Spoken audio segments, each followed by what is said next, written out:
grabando la clase y la clase que vamos a ver hoy corresponde a las constantes elásticas. Ustedes ya en el curso de Ciencias Materiales ya han oído hablar de estas constantes. Ahora nosotros vamos a desarrollarlas durante este curso, durante la clase de ahora, y para la clase posterior vamos a establecer una ley general para correlacionar los esfuerzos con deformaciones. Bien. Luego de esta clase lo que nosotros tenemos como objetivo es que ustedes puedan definir lo que es el módulo elástico, muchas veces llamado el módulo de Young, sepan lo que es el coeficiente de Poisson, sepan identificar y definir lo que es el límite elástico o el esfuerzo de la fluencia, definan el módulo de corte y conozcan la ley de Hooke, en este caso en una sola dimensión, que es hasta donde vamos a llegar hoy. Tienen que, después de esta clase, ustedes van a conocer el ensayo de tracción axial y van a ser capaces de extraer información a partir de él. Van a saber diferenciar deformaciones homogéneas de las heterogéneas, van a saber diferenciar deformaciones elásticas y plásticas y van a saber definir el concepto del comportamiento isótropo. Como introducción, ya lo habíamos anticipado anteriormente, ustedes en las clases anteriores aprendieron a trabajar el tensor esfuerzo en un punto y el tensor de deformación en un punto. Recuerden que cada punto que tiene este cuerpo que está acá tiene asociado un tensor esfuerzo o deformación. En el caso de que los esfuerzos y deformaciones sean iguales en cualquier punto de la superficie, esto se conoce como un comportamiento homogéneo, y cuando no lo es un comportamiento heterogéneo. Entonces, nosotros ya sabemos que bajo cargas externas, en cada punto P dentro de un cuerpo hay un estado de esfuerzos y deformaciones. Y cada estado de esfuerzo está asociado a un estado de deformaciones y viceversa. O sea, si cambia uno, generalmente cambia el otro. O sea, están asociados y están comunicados entre ellos. Y esta comunicación entre ambos tensores se logra por medio, o se puede relacionar por medio de una ley constitutiva.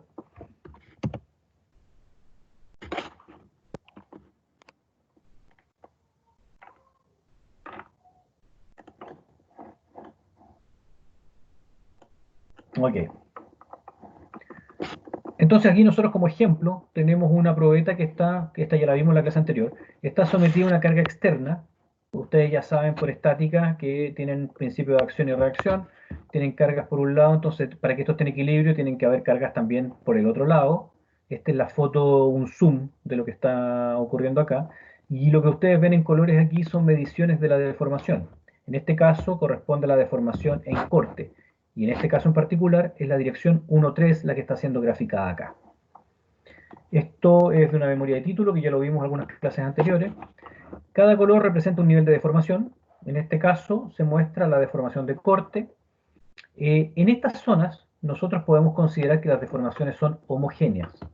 ¿Por qué? Porque si tomamos este punto o este punto de acá, estas deformaciones en ambos puntos son iguales. Entonces tenemos una zona en que podríamos considerar que esto es homogéneo. Si consideramos todo el cuerpo, nosotros sabemos que el comportamiento no es homogéneo. Entonces, en esta lámina lo que se busca mostrar acá es que bajo cargas externas, o sea, aparece un estado de deformaciones, y este estado de deformaciones puede ser homogéneo o puede ser heterogéneo, y este estado de deformaciones va a estar asociado a un esfuerzo que está acá. Entonces nosotros, después de esta clase, vamos a tener que poder aprender a relacionar la deformación que yo voy a medir acá en conjunto con o sea, a partir de la deformación que yo mido acá, poder calcular los esfuerzos que están en esta zona. Vimos en la clase anterior también distintos sistemas de medición de deformaciones. Vimos el extensómetro óptico, el con contacto, el sin contacto. Vimos también que se podían medir principalmente las superficies más que la parte interna, etcétera, etcétera. Y que a partir de las deformaciones nosotros podíamos calcular los esfuerzos. Ok, entonces con esto es lo que yo quiero ilustrar, es carga externa asociado a una deformación. De esta forma, esquemáticamente hablando, vamos a tener estas cargas externas que van a inducir estados de esfuerzo y estados de deformación, y que estos están interrelacionados y los vamos a comunicar entre ellos por medio de las leyes constitutivas. Este ejercicio lo hicimos en la clase anterior y pudimos ver aquí que hay distintos tipos de carga. Nosotros vamos a trabajar principalmente las estáticas, luego la térmica, dinámicas en este curso no se trabajan. Tipos de material tenemos muchísimos, metales, cerámicos, polímeros naturales, compuestos y toda una mezcla entre ellos. Luego, a partir del comportamiento estructural del material, tenemos isótropo, anisótropo, ortótropo, transversalmente isótropo. Y en el fondo lo que nosotros estamos buscando son leyes elásticas, termoelásticas, lineales, viscoelásticas, la ley que corresponda al tipo de carga y al tipo de material, que nos permitan a nosotros poder establecer un diseño confiable, poder comprender qué es lo que pasa numéricamente hablando, matemáticamente hablando, poder predecir y desarrollar el modelo adecuado. Entonces, como ven, en este curso nosotros dijimos en la clase anterior que íbamos a trabajar principalmente las leyes constitutivas elásticas dentro de un rango lineal y vamos a ver unos casos en los cuales vamos a combinar la parte térmica con la elástica, pero siempre dentro del rango del comportamiento lineal. ¿Ok? Lo hablo rápido esta parte de acá porque esto lo vimos en la clase anterior. A lo que quiero llegar ahora es a definir un procedimiento que nosotros vamos a utilizar para poder llegar a alguna teoría. Entonces, toda teoría parte principalmente por una actividad que es la observación. En este caso se conoce como la observación fenomenológica, que consiste en observar qué es lo que pasa en las estructuras que nosotros estamos analizando a nivel macroscópico. No nos interesa en este momento ver qué es lo que pasa a nivel atómico o molecular, por ejemplo. Eso no está contemplado dentro de esta actividad. Aquí nosotros vemos lo que pasa a nivel macro. ¿Qué quiere decir a nivel macro? Eh, Cómo cambian, por ejemplo, el estado de deformaciones cuando yo someto el cuerpo a una carga y verlo en macro. O sea, si yo cargo, por ejemplo, con 10 kilonewton y voy a medir unas deformaciones de un 3%, por ejemplo, es eso lo que yo estoy buscando, la relación entre carga y deformación. El por qué ocurrió una deformación de 0,3% a nivel interno no lo vamos a estudiar ahora. Y esto es lo que se conoce como la observación fenomenológica. Y por ejemplo, nosotros lo vamos a hacer a partir de ensayos en probetas que tengan un comportamiento homogéneo. No necesariamente es así, pero nosotros vamos a trabajar de esta forma, o sea, con probetas normadas y con comportamiento homogéneo. Hay muchas veces que se trabajan con probetas no normadas y que tienen un comportamiento heterogéneo. Eso depende de lo que ustedes estén buscando. Con esto nosotros vamos a observar el efecto de una carga externa sobre los desplazamientos que experimenta una probeta. Por ejemplo, si este comportamiento es lineal o es no lineal. O si la probeta que nosotros estamos analizando tiene una deformación reversible o elástica, o si esta es permanente o plástica. Esta es la primera parte. Posterior a eso, nosotros vamos a definir los conceptos. Por ejemplo, como lo anticipamos acá, el concepto del comportamiento si es lineal, vamos a definir la deformación, vamos a definir lo que es un esfuerzo, vamos a definir estados de esfuerzos y deformaciones, y le vamos a dar nombre a lo que nosotros estamos observando en esta primera parte. Finalmente, con estos conceptos, nosotros los vamos a juntar y vamos a tratar de establecer un marco teórico. Y la clase de hoy se va a tratar de observar o desarrollar estos tres puntos hasta llegar a un marco teórico que en este caso puntual es la ley de Hooke para un caso unidimensional.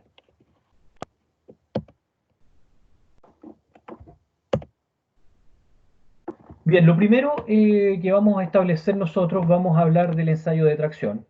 Las imágenes que muestro acá, esto se desarrolló en una tesis de magíster en esta universidad, hace bastante tiempo atrás ya, en el cual hicimos unos ensayos de tracción. Como ustedes pueden ver acá, están los strain gauge pegados para poder medir las deformaciones.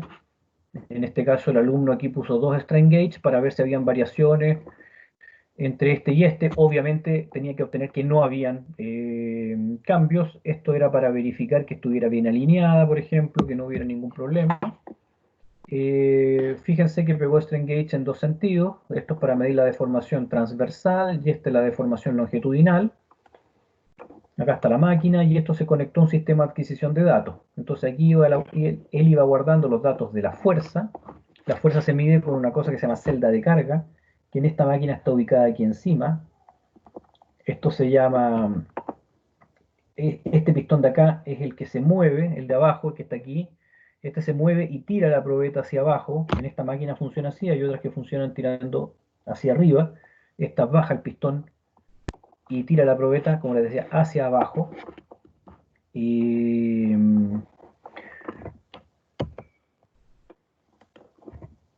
y aquí entonces con los datos que capta él del sensor de fuerza, como les decía que está ubicado acá arriba, la celda de carga, o sea, un sensor de fuerza o celda de carga, se conecta al computador y llega en paralelo con la señal del strain gauge, y de esta forma él tiene, si queremos ordenar la información en una columna, por ejemplo, tiene una columna donde él guarda el tiempo, otra columna donde él guarda lo que mide la fuerza, en otra columna lo que mide el strain gauge longitudinal, en otra columna lo que mide el strain gauge transversal, y puede guardar otros datos también en función de los sensores que estén conectados y que lleguen al sistema de adquisición de datos.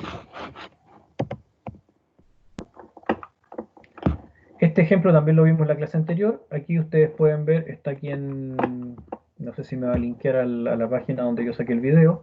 Este que está acá, que ustedes ven que al comienzo hay una deformación, esto lo ven ustedes, se está moviendo hacia arriba, y como aquí no cambian los colores, quiere decir que la deformación es igual en cualquier punto. Estamos hablando aquí alrededor de un 10%. Ya está cambiando de color, llegando por aquí al 20%, 30% más o menos, 20 a 30. Por aquí estamos más o menos en 30. Y ven que en un momento empieza la localización de la deformación. Localización se refiere porque ya aquí deja de deformarse y solamente la deformación se concentra en un punto hasta que llega a deformaciones muy altas. Aquí estamos hablando del 90% con respecto a otra zona. Y esto hace que finalmente la probeta se rompa. ¿Okay? O sea, en esa zona es donde la probeta se va a romper. Entonces, volvemos entonces a la definición de homogeneidad. Acá tenemos a distintos niveles de carga.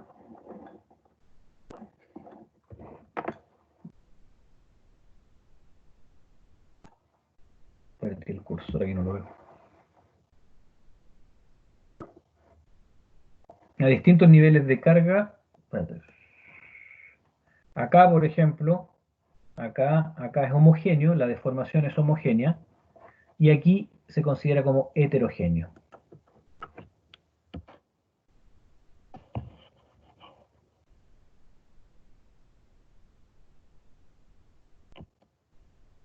También este ensayo que está acá se usó para varias memorias de título y para algunas tesis de magíster. Este ensayo es un ensayo de corte. A ver, déjenme ver si se nos perdió algo acá. No, estamos bien.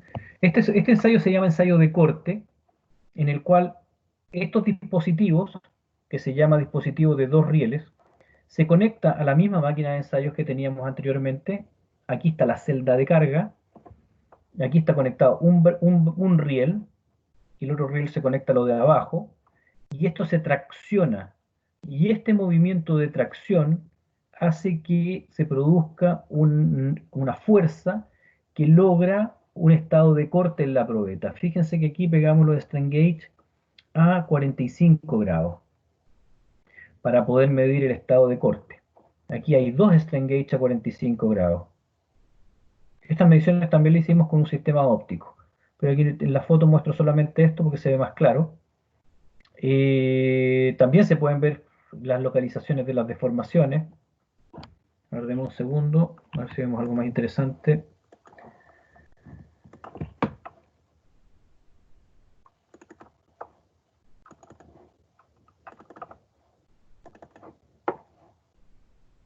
Esto está grabado con un sistema óptico, esto lo hicimos nosotros, y van a ver ustedes también que la deformación es prácticamente homogénea. Aquí van cambiando los colores y van a ver que en las zonas que están ligadas aquí a los pernos, van a ver cómo va localizando la deformación. Y se obtiene un estado heterogéneo en alguna zona. Ven, está bien marcado. Esto es porque como la probeta está pernada acá hay unos agujeros, entonces estas zonas son más débiles que el resto. Entonces, por eso los strain gauge están pegados acá, en la zona de deformación homogénea.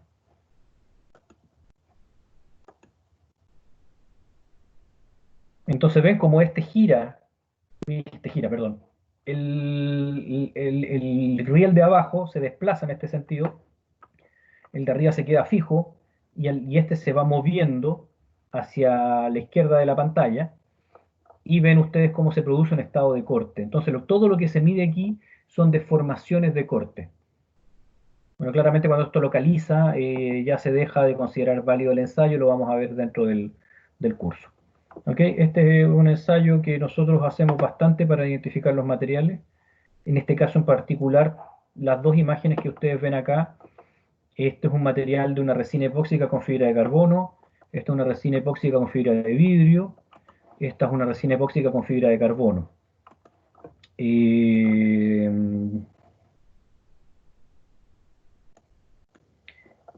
Como les digo, esto fue, varios trabajos se han hecho con estos tipos de ensayos y esto después al final lo publicamos en esta revista. Aquí pueden reconocer a Carlos Medina, que es el profesor que ustedes tienen en Ciencia Material. Este trabajo lo hicimos juntos.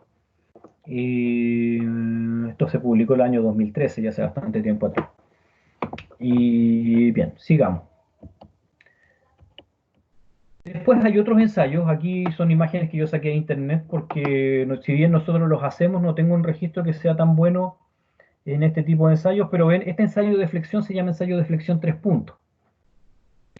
3 puntos porque tiene dos apoyos y uno de carga, entonces eso hace 3 puntos de contacto. Y este ensayo nos permite también determinar parámetros del material, parámetros tanto elásticos como plásticos, y nos permite estudiar el comportamiento de los materiales. Es un ensayo complementario al de corte o al de tracción, que ustedes están viendo acá. Ah, no, ya me acuerdo por qué puse esta. Se parece mucho, fíjense, este es un ensayo de tracción, este es un ensayo de compresión. Las probetas son más chiquititas. Y aquí ustedes ven que hay menos distancia entre los cabezales de la máquina. Aquí la distancia es larga y aquí la distancia es cortita. Este es un ensayo de compresión y se mide solamente en este caso en esta dirección, la dirección de carga. Entonces el estudiante aquí desarrolló bastantes ensayos y después esto también lo hizo en fatiga. Pero bueno, eso es un tema de más adelante. Aquí tienen otra imagen de un ensayo de flexión, pero este ensayo de flexión se llama flexión de 4 puntos.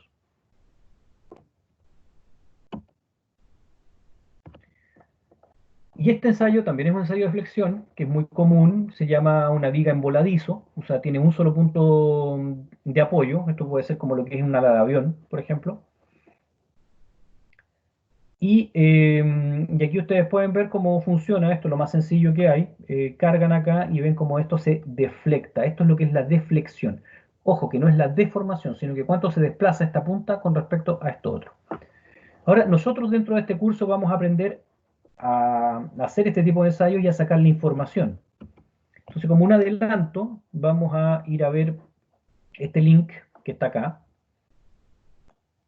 que nos permite a nosotros, a partir de un ensayo bastante sencillo, a determinar módulos elásticos de distintos materiales. Por ejemplo, esta es una simulación que tienen ellos en esta página, en la cual yo elijo el material, por ejemplo, acero, y me dice, y este es un simulador del ensayo, o sea, lo primero que tengo que hacer es agregar en el ensayo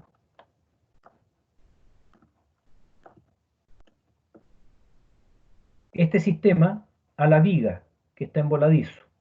Y después yo tengo que meter el numerito que me marca en la regla acá abajo. Por ejemplo, aquí son 2 milímetros y lo transfiero al gráfico. Entonces dice, esto tiene un peso, creo que es de 50 gramos, esta barrita que está aquí, y hace que esto se desplace. Entonces tengo, para 50 gramos, tengo 0,2 milímetros. ¿Ok? 50 gramos, 0,2 milímetros. Voy a agregar otro peso. Esto mide más o menos 5, 5,5, pongamos 5. Lo transfiero al gráfico. Agrego otro peso, vamos en 150 kilos, no, 150 gramos, perdón. Y aquí dice 9 más o menos, lo transfiero al gráfico. Agrego otro, me marca 12 más o menos, lo transfiero al gráfico. Y yo creo que, hasta, bueno, agreguemos todos los pesos, no más que tanto. Otro peso, llegamos a 15. Vamos a agregar el último. No lo agregué. 15. Sí, desplazamiento de 15, lo agregué. Bueno, vamos a calcular. Y estas ecuaciones ustedes las van a aprender dentro del curso, pero este es el módulo elástico. Entonces, yo tengo que determinar, me piden acá donde dice gradient, esto es la pendiente.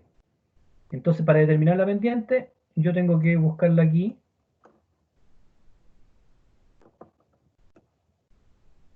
La pendiente que une, o si yo trazo una línea recta, esto tiene una pendiente. Esta pendiente es de 0,067. La transfiero a la ecuación y calculo el módulo elástico. Y me da un módulo elástico de 198 gigapascales. El módulo elástico del acero generalmente oscila entre este valor 190 y 195 hasta 210. Es muy común establecer un módulo elástico del acero en 200.000. El módulo elástico finalmente es el que me va a decir qué tan rígido es el material. Qué tan rígido se refiere, así volvemos a esta curva que está acá, se refiere cuán fácil es flectar o deformar esta viga cuando yo le aplico cargas. ¿Qué será más rígido? ¿El acero, el aluminio, el titanio? ¿Cuál tendrá un mayor módulo elástico? Y esas son las cosas que nosotros vamos a tener que saber hacer dentro de este curso. O sea, si yo les doy un material a ustedes y les pido que lo identifiquen, ustedes podrían hacer este ensayo, determinar el módulo elástico y ir a alguna tabla. Por ejemplo, si el módulo elástico les da 70 gigapascales, bueno, el módulo elástico, el acero son 200, el titanio 100 y algo, y el aluminio 70. Entonces ustedes al medir esto me pueden decir, miren, esta barra es de aluminio. ¿Por qué? Porque tiene un módulo elástico similar al que presenta el aluminio. Eso es un ejemplo. Ahora, también, generalmente estos datos están en tablas, ustedes ya están muy estudiados, muy conocidos. Sin embargo, es bueno saber determinar el módulo elástico de los materiales. Nosotros lo hacemos constantemente, sobre todo porque nosotros desarrollamos materiales que son compuestos, o sea, mezclas de un material con otro. Entonces nos interesa saber cómo la combinación de dos o tres materiales logran tener un efecto en el material final que estamos haciendo. Vamos a hacer el del aluminio que yo les dije que era 70 ya. Bueno, verifiquémoslo rápidamente. Vamos a calcular ahora este.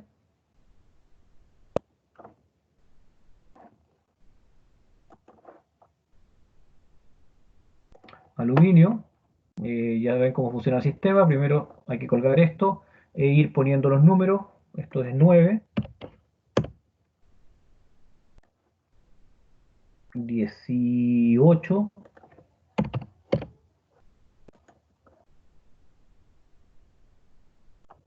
20. ¿Cuánto es esto? 25, 26, 27, 28. 36.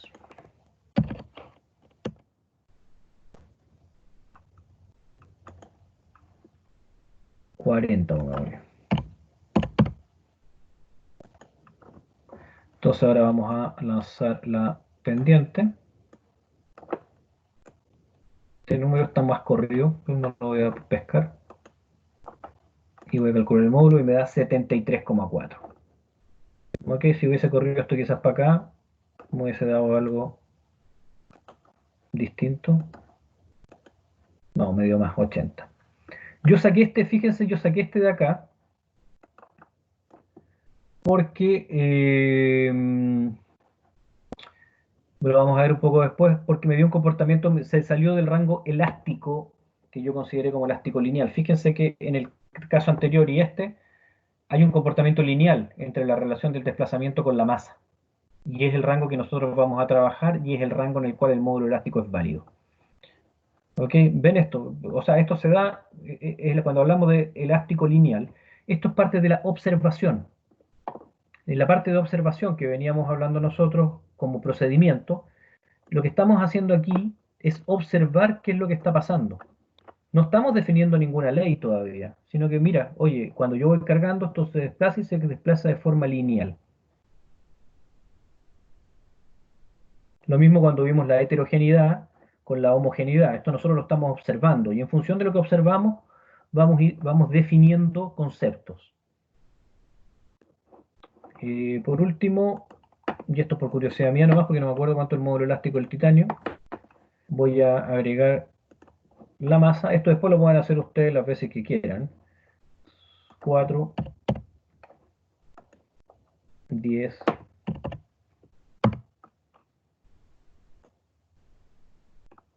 11, no, 16, 22,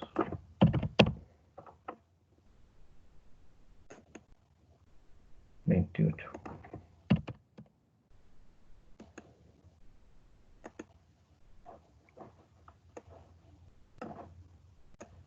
Profe, una consulta. ¿Sí? ¿En qué parte del gráfico tenían influencia los tratamientos térmicos? Ninguna. El tratamiento térmico no influye en el módulo elástico. Ah, esa era la duda. Sí, influye en el límite de fluencia, pero lo vamos a ver al final de la clase.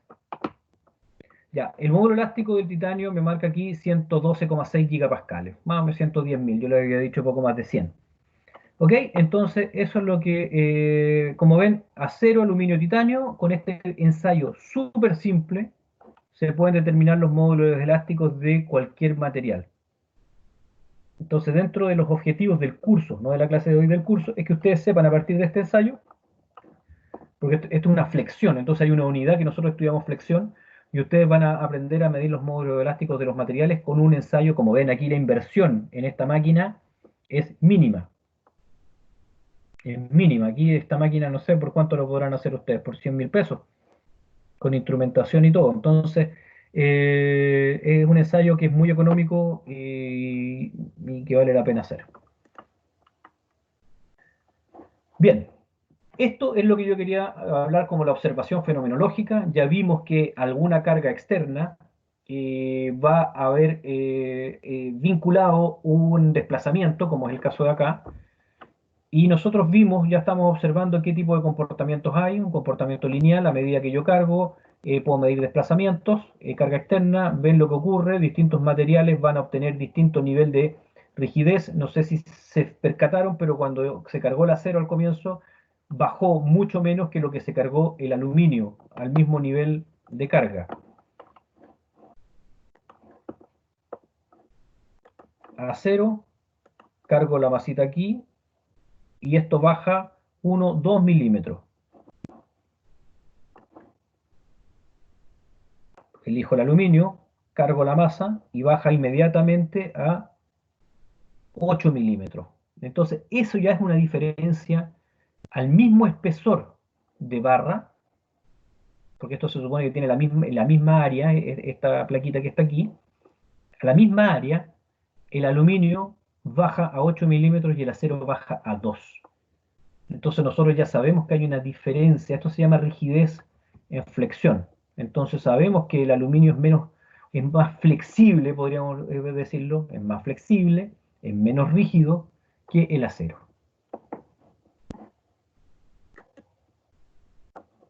Entonces, esos que de lo que estamos hablando nosotros son los que son lo que vamos a definir aquí como los conceptos.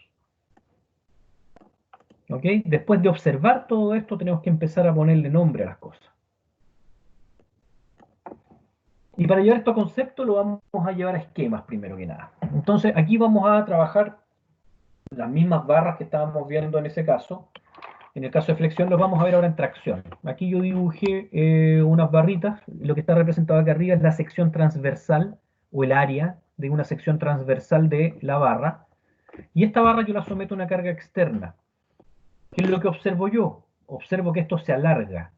Si yo dibujo dos puntitos de referencia acá, y los puedo medir después con un extensómetro, con contacto o sin contacto, da lo mismo. La cosa es que yo puedo medir el desplazamiento relativo de estos dos puntitos con esta carga, y si lo cargo con una carga F2 mayor que F1, voy a ver cómo esto se alarga más aún. O sea, L2 mayor que L1 y L1 es mayor que L0. F1 es mayor que 0 y F2 es mayor que F1. Y como vimos en el caso de la flexión, si yo voy graficando estos puntitos, voy a obtener en algún momento, o sea, para muchos materiales, puedo obtener una curva recta, como puede que no, puede que obtenga una curva que no sea recta, que qué sé yo, sea parabólica o sinusoidal. qué sé yo. Eso es lo que yo tengo que ir graficando. Y una vez que voy graficando, voy tomando decisiones, voy observando qué es lo que ocurre en el comportamiento del material. Aquí tengo algunas anotaciones que es importante que ustedes tengan claro. Como en la superficie de la barra, una barra lo vamos a considerar como una figura cuyo largo es mucho más grande que las dimensiones de su sección transversal. ¿Ok? Esto es una barra. Se dibujan dos puntos de referencia. Esta barra inicialmente está en reposo. Bueno, sigue en reposo. Aquí quizás un error de problema. Un error de concepto. Lo voy a borrar de acá porque no es que esté, siempre está en reposo. Entonces aquí una barra inicialmente no deformada, voy a poner aquí, o sin carga externa, inicialmente sin carga externa, porque después con la carga externa vuelve a estar en reposo en su dirección axial. Ahí yo queda correcto.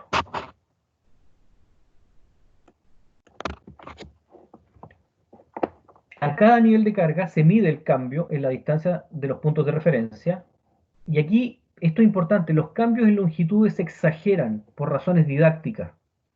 A lo largo del curso solo se trabajarán pequeñas deformaciones. Entonces lo que ustedes ven aquí, todo este alargamiento que hubo acá, que lo vemos a simple vista, en realidad estamos hablando de cosas pequeñísimas. Recuerden el por qué, porque estamos trabajando estructuras que nosotros queremos que las deformaciones sean bajas y las vamos a diseñar para que así sea.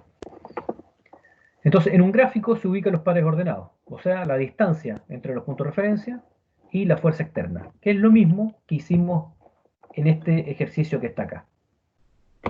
Pero aquí lo hicieron al revés, pusieron la masa abajo y el desplazamiento arriba. Yo prefiero ponerlo al revés.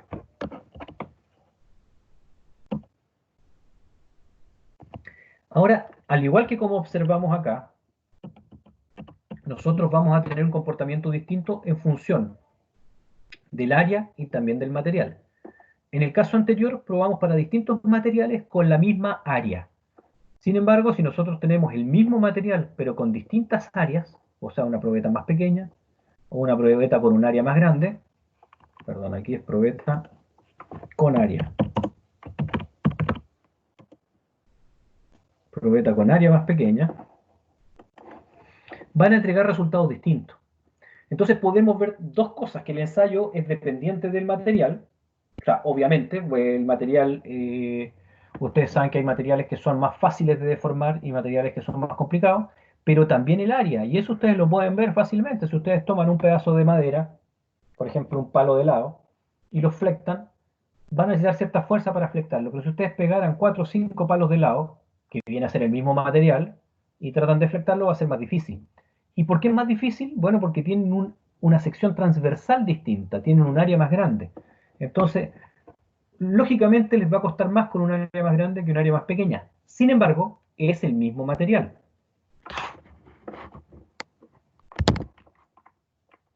Es por esta razón que es importante poder representar los gráficos de fuerza de formación, transformarlo a unidades que sean realmente puntuales, que representen el material. Por ejemplo, como es el caso del esfuerzo en un punto y la deformación en un punto. Porque estos gráficos de esfuerzo-deformación son independientes del área en la cual yo esté trabajando. Entonces, si yo tengo una curva fuerza-esfuerzo-deformación, es realmente del material, sin importar qué tamaño tenga. Entonces, en cambio, la fuerza es dependiente del área. Si nosotros tomamos el mismo esquema y ahora hacemos un diagrama de cuerpo libre de la probeta en un estado cargado, cualquiera, F le puse acá, no es ni F2 ni F1, es un F cualquiera, y un L no es ni L1 ni L2, es un L cualquiera, en cualquier estado, y lo descompongo, separo acá, ustedes saben que hay fuerzas internas que hacen que esto se mantenga unido. Y si nosotros hacemos un corte de acá, vamos a ver que hay una distribución de fuerzas en toda la superficie que nosotros, bueno, que tienen una resultante que va a ser igual a F, como está marcado acá. O sea, la sumatoria de todas estas fuerzas pequeñitas que están actuando en distintos puntos infinitesimales, la suma de esto, representado aquí por la integral, va a ser igual a la carga externa. Y ahora nosotros por la definición de las primeras clases de esfuerzo, de la fuerza de tracción, nosotros sabemos que en un diferencial de fuerza está actuando una fuerza de tracción en una unidad de área infinitesimal. Y por el teorema de Cauchy sabemos que este vector de fuerza lo puedo representar por el tensor esfuerzo en un punto y aplicado en la normal al área donde está trabajando esta superficie. Como vemos acá en el gráfico, o sea, nosotros aquí en esta figura fijamos unos ejes de referencia, E1 y E2, entonces el n que estamos nosotros estudiando es perpendicular a la superficie, es 1, 0, 0. Entonces si yo multiplico el tensor esfuerzo, todas las componentes, sigma 1, sigma 1, 2, sigma 1, 3, completo por 1, 0, 0, me da como resultado este vector que está acá. Sigma 1, 1, sigma 2, 2 y sigma 1, 3. Como también sabemos la dirección en la cual se está aplicando la carga, que es la dirección 1, nosotros sabemos que sigma 1, 2 igual a 0, sigma 1, 3 igual a 0, y que f es igual a sigma 1, 1, o sea, a la integral de sigma 1, 1 en ds. Ahora vamos a asumir, aunque esto es así, pero lo vamos a asumir, que en esta sección que está acá, la distribución de fuerzas es homogénea. Y al ser homogénea, el esfuerzo es constante, por lo tanto yo lo puedo sacar de la integral. Le puse aquí que es similar, no exactamente igual, aunque después lo vamos a aceptar como si fuera igual. Pero en este caso, en un caso de ensayo de tracción uniaxial, es así. Y nos queda la integral del ds, que esto no es más que nada que el área transversal que yo estoy midiendo acá. O sea, el área que me da el ancho por el espesor. Así vamos a definir el tensor esfuerzo, la componente del tensor esfuerzo en la dirección de carga, simplemente como la fuerza dividido por el área. Entonces, ven cómo ahora, si yo aplico más fuerza, perdón, si yo tengo un material con un área más grande, voy a necesitar más fuerza para poder deformarlo y esto va a quedar representado acá. O sea, el esfuerzo es la fuerza por unidad de área. Así, mi ensayo o los parámetros que yo estoy poniendo en mi ensayo van a estar independientes de la geometría del material.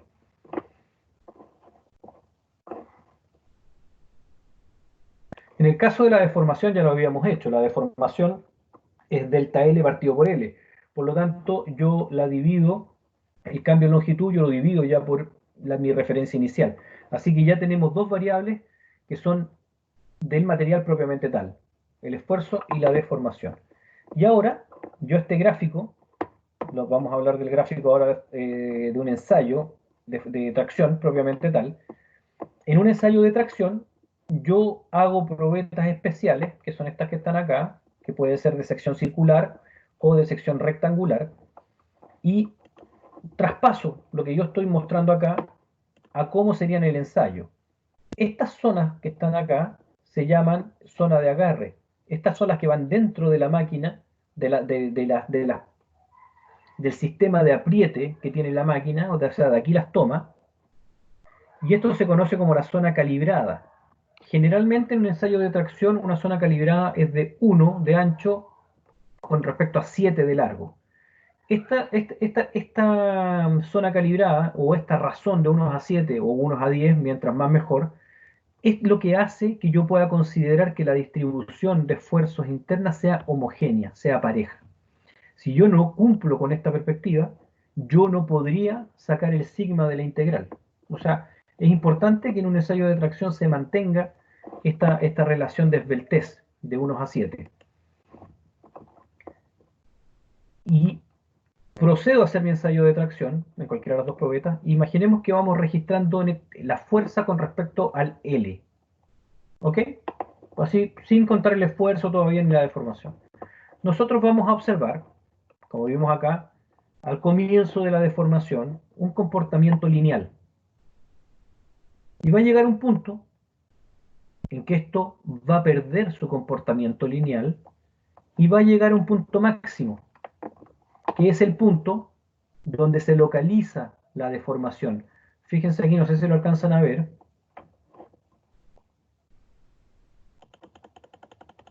yo dibujé acá una zona localizada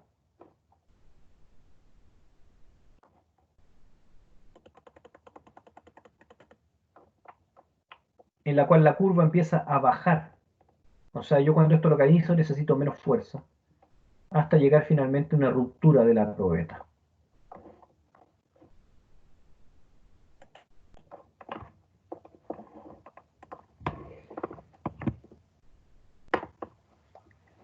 Aquí ellos lo ilustran bien, aquí tienen un sistema, están trabajando en una probeta de sección circular, tienen un sistema de apriete, de agarre de las mordazas distinto al que tenemos nosotros, y fíjense, la probeta está siendo traccionada acá, y ustedes pueden ir viendo cómo pasa la parte lineal, luego pasa la parte no lineal, que es donde ocurre la deformación plástica o permanente. Fíjense que el rango es bastante grande con respecto al que está aquí. Esto porque este material se conoce como material dúctil. Un material dúctil permite grandes deformaciones. Y fíjense aquí ya va bajando la localización y se rompe. Se rompe relativamente rápido desde la localización. Tu material dúctil es porque esta parte es bastante larga, o sea, permite grandes deformaciones plásticas. Un material frágil se hubiese roto aquí, al comienzo del ensayo. Por ejemplo, un vidrio. Un vidrio tú no lo puedes estirar tanto. Y eso es un material frágil. Sin embargo, tanto el cerámico, un vidrio, como este metal de aquí, que debe ser un bronce, no sé si lo decían por acá arriba, o un cobre, que es bastante dúctil, cobre, aquí dice, que tiene una ductilidad bastante alta, ambos tienen un comportamiento elástico lineal al comienzo.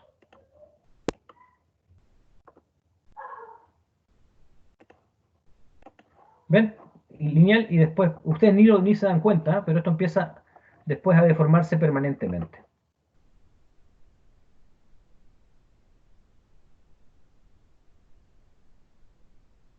Con este aparato acá es que miden ellos el cambio de elongación y después lo transforman en deformación, localización y ruptura.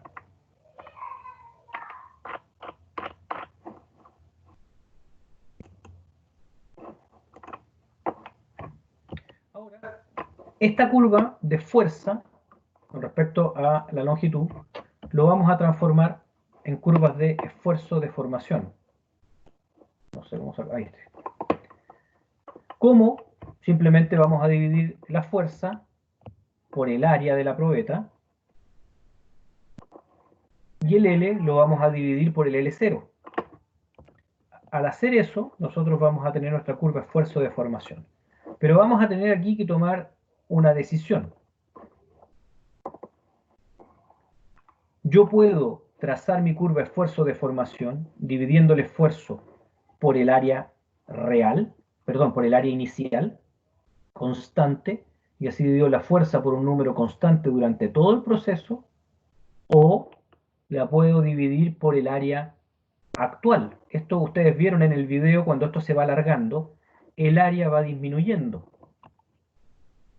Es importante destacar todo esto porque esta es la parte que les decía yo, la parte fenomenológica, que es lo que ustedes van observando. Veámoslo bien, porque es importante. Cuando yo cargo, ven cómo esto se va alargando y el área va disminuyendo. Entonces, cada vez que yo divido la fuerza por el área, ¿qué área tengo que ocupar? ¿La inicial o la real, la que está asociada a esta fuerza? ¿Ven cómo disminuye? Se alarga y el área disminuye.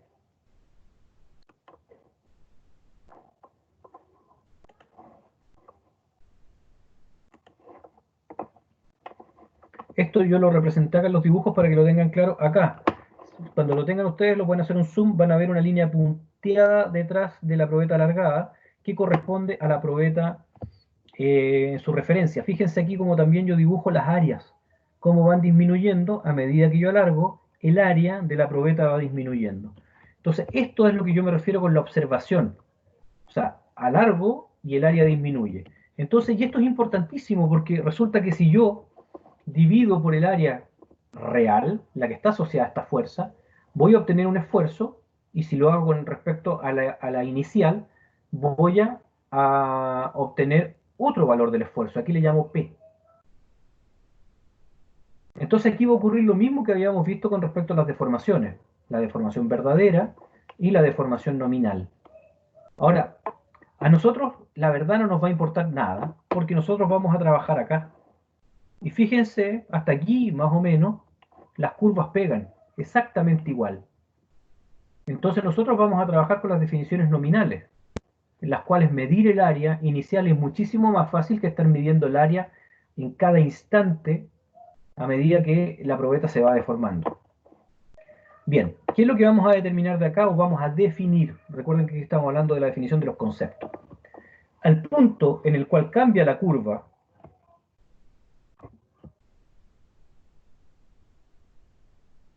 fuerza de formación,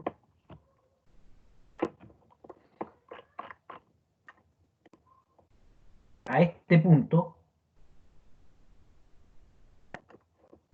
le vamos a llamar límite de fluencia. En algunas partes también se le llama límite elástico. ¿Ok? Nosotros le vamos a llamar de las dos formas, límite elástico o límite de fluencia. Y a la pendiente de la parte del comportamiento lineal le vamos a llamar módulo elástico y muchas veces también se le llama módulo de Young. ¿Ok? Fíjense, como esto es una línea recta, yo la voy a representar por una pendiente. Y esta pendiente le voy a llamar E.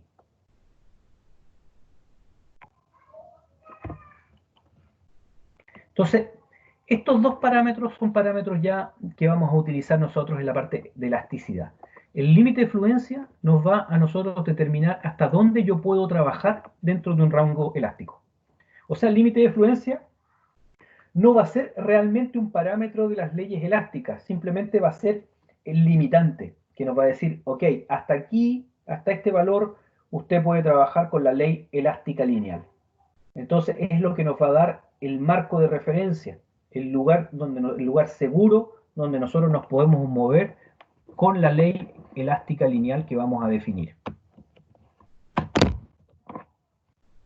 ¿Qué otros conceptos son importantes acá? Bueno, yo tengo acá un dibujo, un esquema de un ensayo de tracción y vamos a ver lo siguiente. Yo empiezo a cargar la probeta, la empiezo a deformar y hasta aquí yo me estoy moviendo dentro de un rango elástico. ¿Qué quiere decir esto? Que si yo descargo la probeta acá, esta va a volver al origen. Va a tener solamente deformaciones elásticas, o sea, deformaciones reversibles. Entonces yo puedo recuperar mi probeta y su geometría inicial en forma íntegra. Sin embargo, si yo me paso del rango elástico, sobrepaso el esfuerzo de fluencia, o sea, la cargo a una fuerza más alta de lo que me permite el límite de fluencia, y me paso al rango plástico, y después descargo, voy a quedar aquí. Y esta deformación permanente que quedó acá se llama deformación plástica. Y a la diferencia, si yo estoy acá y descargo, esto se llama deformación total, y este pedacito acá es la deformación elástica. O sea, si yo estoy acá, aquí tengo dos deformaciones, deformación plástica y deformación elástica, cuya suma es la deformación total.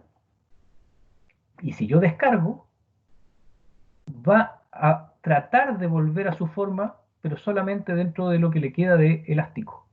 Y va a quedar con una deformación permanente. Y fíjense bien que cuando yo descargo, la relación fuerza-desplazamiento, perdón, fuerza-deformación, va a mantener esta línea, o sea, el módulo elástico. Por lo menos en pequeñas deformaciones. Aunque nos pasemos al rango plástico, esto de acá se mantiene.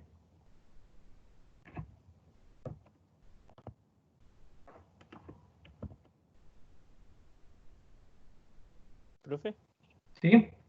eso quiere decir que cierto punto, después de que pasa a tener una deformación plástica, el material sigue teniendo la misma rigidez, entre comillas. Sí. Ya, gracias. Sí. Bueno, si lo deformo mucho, el material se daña y pierde su rigidez. ¿Ok? Pero dentro del rango aquí me paso al rango plástico y descargo, no pasa nada. Se mantiene el módulo elástico. Bien, como vimos también acá, tenemos un límite de fluencia. que es este punto que nos separa. Y lo vieron ustedes en el ensayo del cobre, que había un punto que era fácilmente identificable, que va de un lado y te cambia el comportamiento. Ahora, para definir este límite de fluencia, muchas veces cuando ustedes hacen un ensayo, el ensayo presenta un comportamiento de esta forma.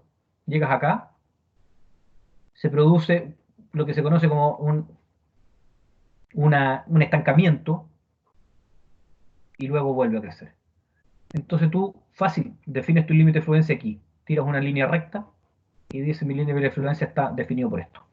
Sin embargo, hay casos en los cuales yo cargo y no identifico ese punto que yo dibujé aquí, que lo dibujé para esquematizar, pero obtengo esto. Y aquí es más complicado definir el límite de fluencia. Entonces, para esto hay un criterio que se llama el criterio del 0,2% de formación plástica,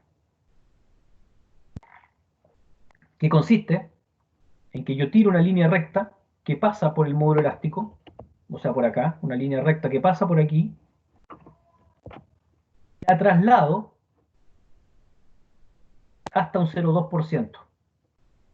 Y en la intersección defino el límite elástico.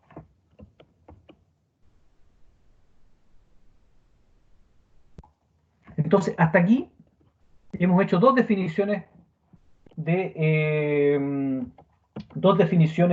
los parámetros elásticos. Uno es el módulo elástico y el otro es el límite de fluencia. ¿Estamos claros hasta acá? Porque voy a pasar a otra definición. Entonces, me interesa, yo sé que he pasado bastante contenido, pero la verdad que ha sido bien repetitivo. El ensayo de tracción y fotitos de ensayo. Así que tampoco ha sido más el tiempo que hemos estado acá más que el contenido. El contenido específico, bueno, todo esto es Profe, importante, ¿sí? ¿podría explicar lo último de nuevo, porfa? El criterio del 0,2. Perfecto. Aquí me faltó hacer un zoom. El criterio del 0,2% consiste, o sea, se utiliza cuando yo tengo casos en los cuales me cuesta identificar el límite de fluencia. Por ejemplo, aquí es fácil, ¿cierto? ¿O no? Sí, sí, sí. Pero tú lo ves al ojo. Aquí es más fácil aún, porque es evidente. Pero aquí no. Aquí esto es un poco más complejo. A ver, espera un poco.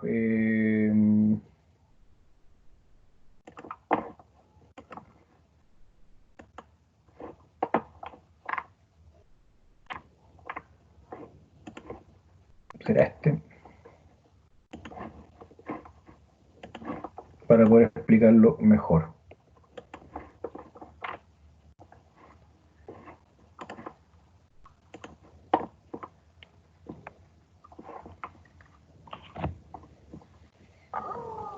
Ya, este. Entonces yo tengo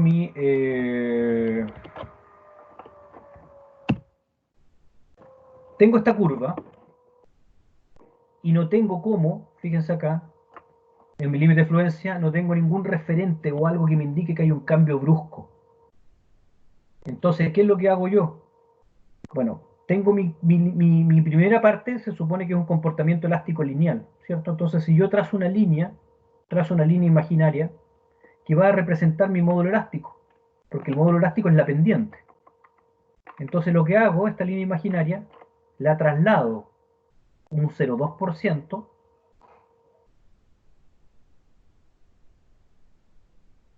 y trazo la línea, y en el momento que corta la curva esfuerzo de formación, defino mi límite de fluencia, acá.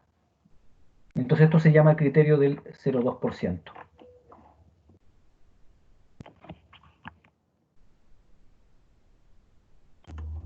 ¿Y esa pendiente se definiría con los primeros puntos nomás? ¿Unos dos, tres? Esta pendiente la define esto, el módulo elástico. Lo Ah, que ya. pasa es que yo fui exagerado también, pues, o sea, dibujé aquí una cosa que parte de aquí y inmediatamente curva. Seguramente vas a tener una zona en la cual tú vas a poder definir una línea recta y la vas a trasladar y vas a cortar acá. De hecho, en el laboratorio lo van a tener que hacer. Ah, ya, vale. Gracias, profe. Y ese 0,2% ¿de qué es? Eso no lo entendí muy bien. ¿Recuerdas cuando vimos las definiciones de deformación? Sí. Ya, la deformación, yo dije que es una variable adimensional, ¿ok? Que, por ejemplo, el 0,02% en realidad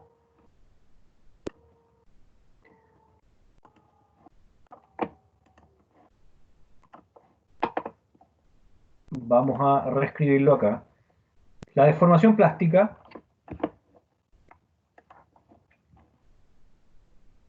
no encuentro el epsilon. Acá, no. Acá. La deformación plástica, en este caso, es igual a 0,002.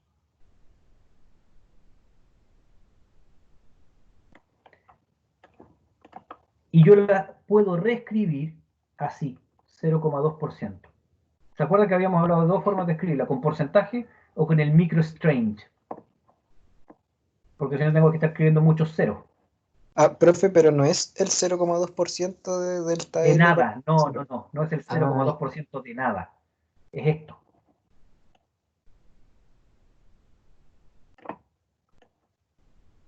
O sea, si mi L0 fuera 10, ¿cuánto sería mi delta L?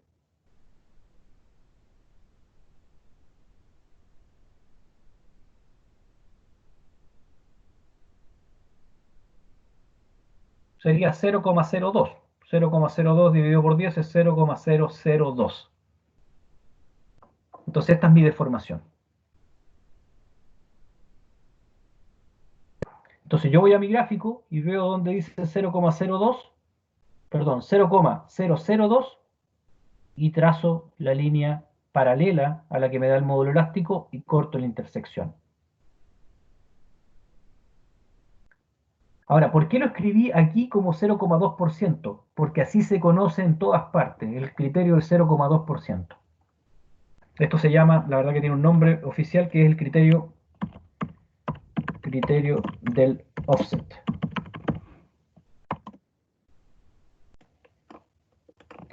Y al menos para los aceros,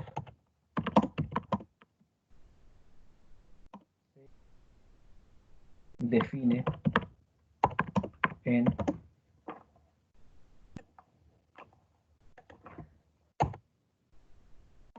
0,2%.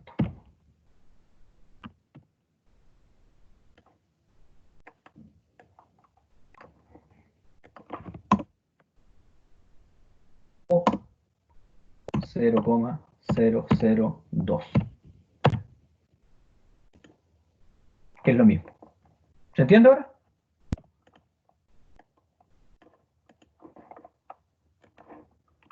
¿O no se entiende?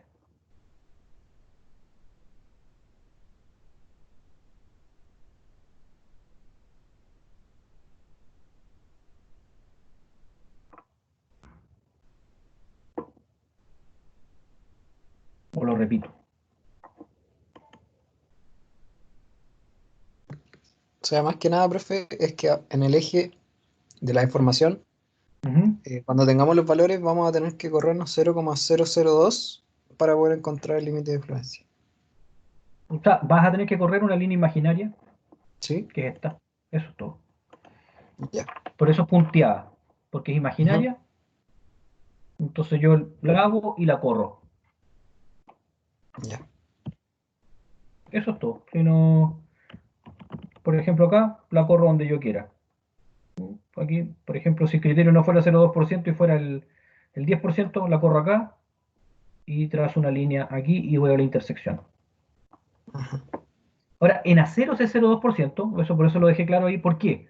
Porque resulta que en los plásticos no, está el criterio del offset, pero no es el 0,2%. Es lo que tú quieras. Entonces, por eso es complicado. Muchas veces los plásticos son complicados porque están al criterio del usuario. Entonces, cuando te toca a ti definir, si no tienes experiencia, te cuesta decir, ya lo voy a dejar aquí milímetro elástico. ¿Cachai? Es re complicado en los plásticos. En el acero, no, porque está normado. Tú vas a la norma y te dice, si no logra identificar un punto como este, o como el anterior, use el criterio del 0,2%, que es esto.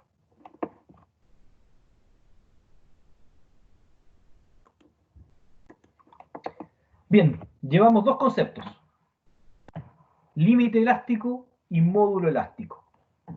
Vamos a pasar a un tercer concepto, que es el coeficiente de Poisson. El coeficiente de Poisson tiene relación con los cambios de forma.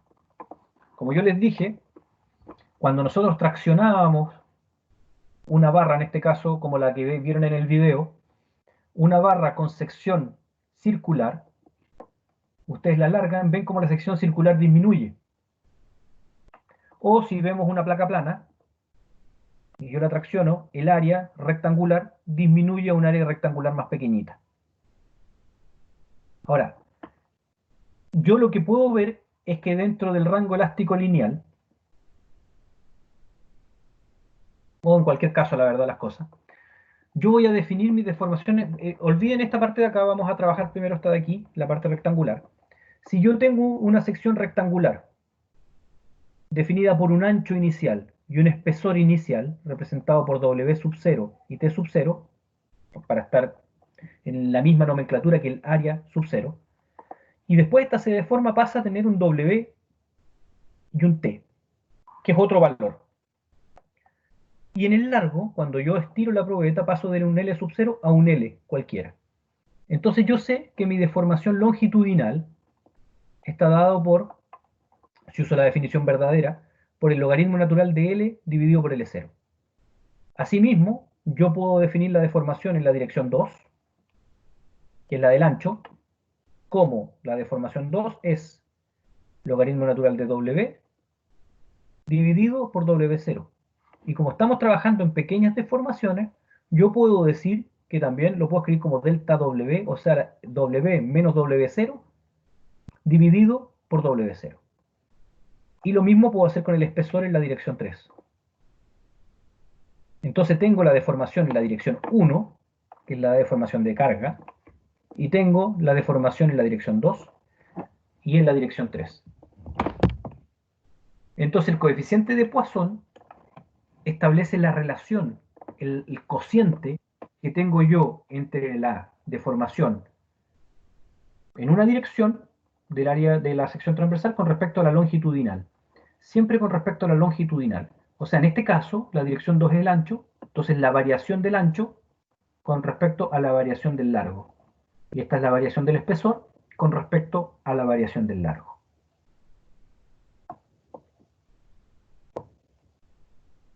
¿Se entiende este tercer parámetro elástico?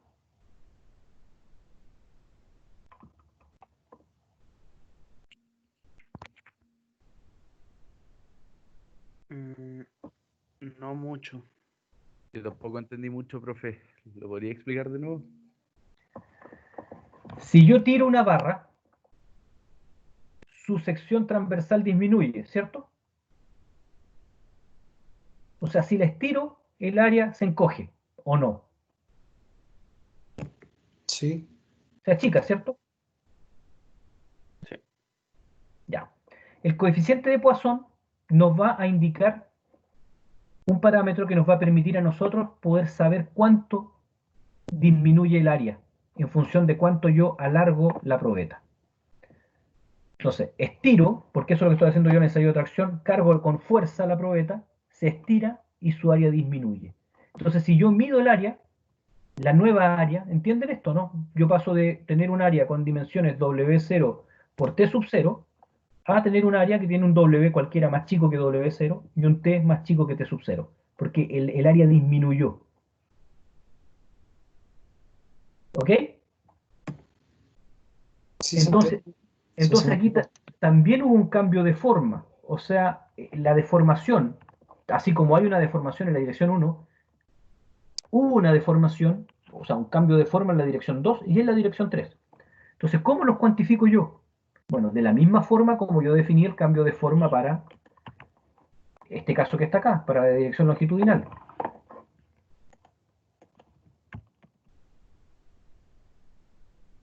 En este caso de acá, epsilon 1 estaba dado por L dividido por L sub 0. O delta L partido por L sub 0. mismo que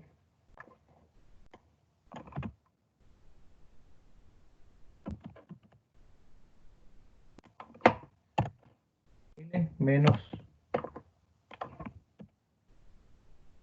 L sub 0.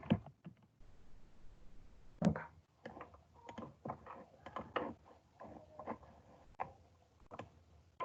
Esto lo voy a repetir para estos casos que están aquí.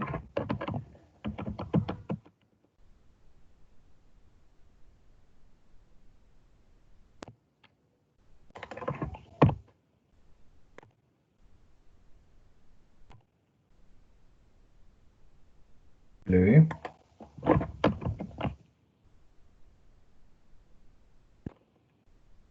Y esto es. Entonces, el coeficiente de Poisson no es otra cosa que tener un cociente, un número cualquiera, una relación entre lo que se deforma longitudinalmente y lo que se deforma en el área. O sea, esto es una medida de cuánto se va a encoger en función de cuánto yo alargue la pieza.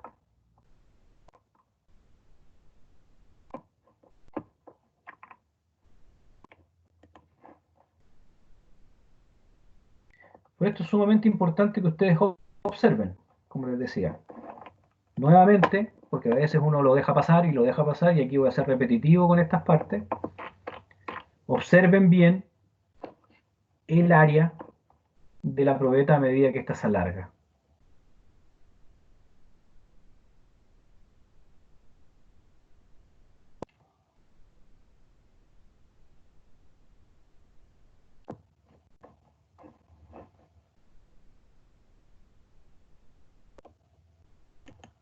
Aquí la probeta ya se ha alargado casi un 30%. Entonces mi pregunta es, ¿cuánto disminuyó el área?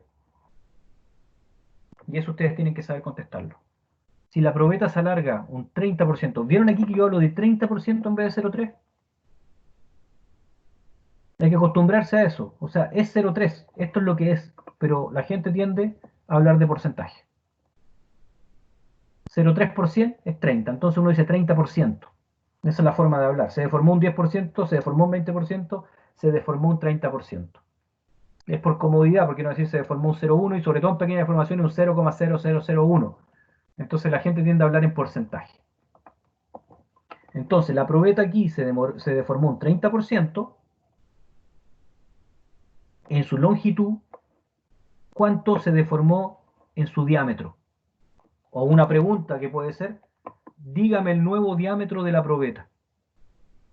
¿Qué necesita usted saber para determinar el nuevo diámetro de la probeta? La pendiente. No, la pendiente es el módulo elástico. Es lo que está aquí. Es la relación de deformaciones. La relación de deformaciones. Pero no se supone que se trasladaba hacia el punto de la deformación en relación a la pendiente igual. Ese es el límite elástico. ¿O no? Esto que está aquí. Esto, ¿cierto? Sí, pero cuando lo soltaba volvía a una deformación no perpendicular Ah, te a ella. entiendo, te entiendo. O sea, llego hasta acá y vuelvo acá y Sí, tengo esto, ¿cierto? sí, a eso me refería. Ya, pero esa es la deformación longitudinal, en la dirección de la carga. Yo te estoy preguntando, eso lo sabemos. Ay, ay, ay. Yo te estoy preguntando el diámetro.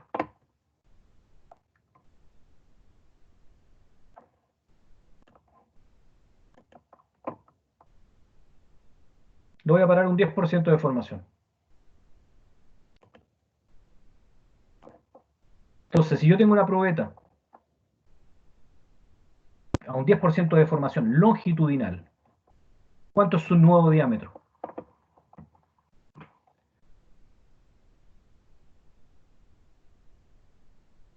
Si el radio eran 10 milímetros, ¿qué necesito saber? Entonces, para eso sirve el coeficiente de Poisson. El coeficiente de Poisson, vamos a ver acá. Acá. Entonces, si yo conozco el coeficiente de Poisson, digamos que el coeficiente de Poisson vale qué sé yo, vale 0,5.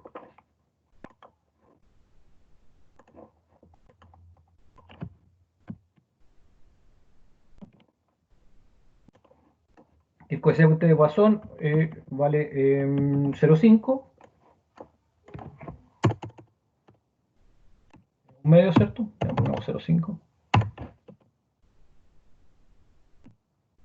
Les dije que la deformación longitudinal, ¿cuánto era? 10%, ¿cierto? ¿Cuánto vale entonces en mi nuevo diámetro? No lo sé todavía, pero puedo saber cuánto fue su deformación.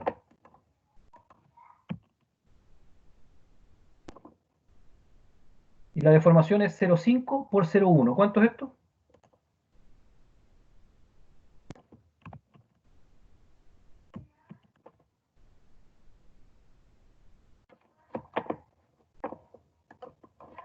¿Lo calculo yo o lo pueden calcular ustedes? 0.05. Muy bien.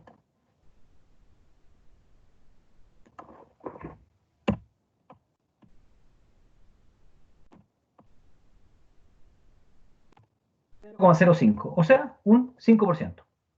Y negativo, ¿cierto? Porque acuérdense que hay Sí, un negativo que eso hay que... ¿Cuál es el que lleva el signo ahí, profe? da lo mismo, es una ecuación nomás, Ya. ¿cierto? Puede ir acá, pero E2 es igual a menos 0,05. Entonces, ahora, ¿cómo determino yo mi diámetro final? ¿Cuál es la definición de la deformación? La deformación en 2 va a estar dada por, trabajemos con la definición nominal, va a ser el cambio que yo experimenté en el radio. O sea, tengo un radio final,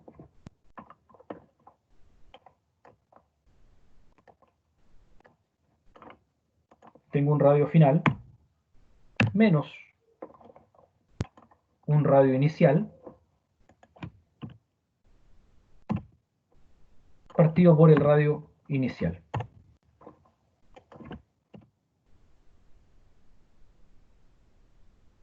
Si el radio inicial eran 10 milímetros,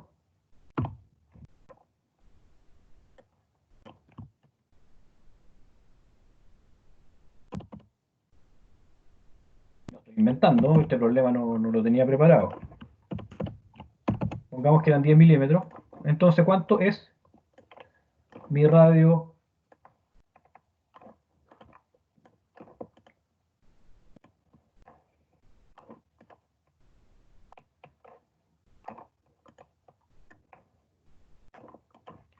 ¿Cuánto es entonces mi radio final? El radio que corresponde a una deformación longitudinal del 10%. 9,5. Entonces eso está despejando R de acá, ¿cierto?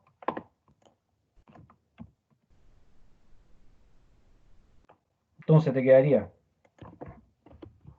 R es igual a 10 o R0.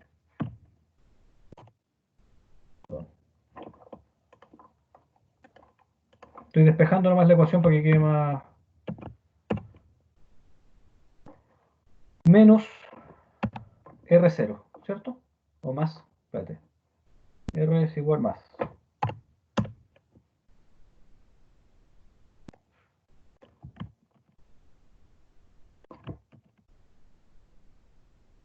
Es lo mismo que R0 factor de 1 más epsilon 2.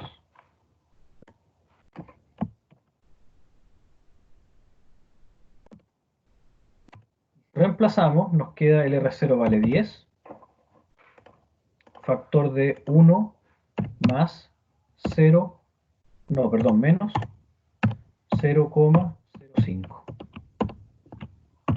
Esto es igual a, ¿tú me dijiste?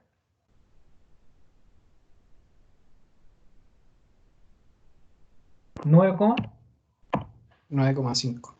9,5 milímetros. ¿Ven? Entonces para eso me sirve el coeficiente Poisson. O sea, encontramos a partir del coeficiente Poisson, obviamente conociendo la geometría inicial,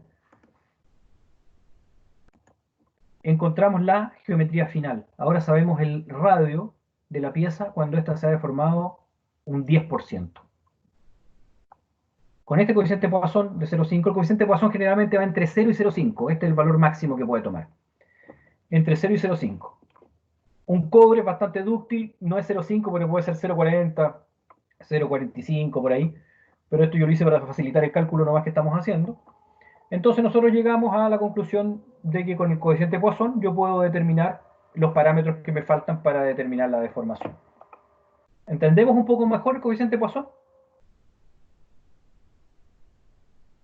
Profe, ¿Sí? profe, no entendí el 0,5, ¿de dónde salió eso? Yo lo inventé. Ahí, ya, dale. Pero ese dato lo darían o no. O lo tendrías que Ya. medir.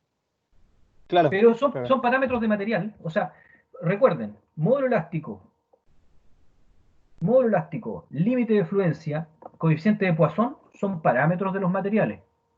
Ahora, ¿cómo se obtienen? ¿Qué representan? Es esto, pero al ser parámetros de los materiales, tú los encuentras en tablas. Mira, así sin improvisando. Coeficiente de Poisson del acero. Y aquí de 0,3, siendo su valor alrededor de 0,3. Pegamos aquí tabla de coeficiente de Poisson, no del acero, de coeficiente de Poisson no. Vamos a pinchar algo.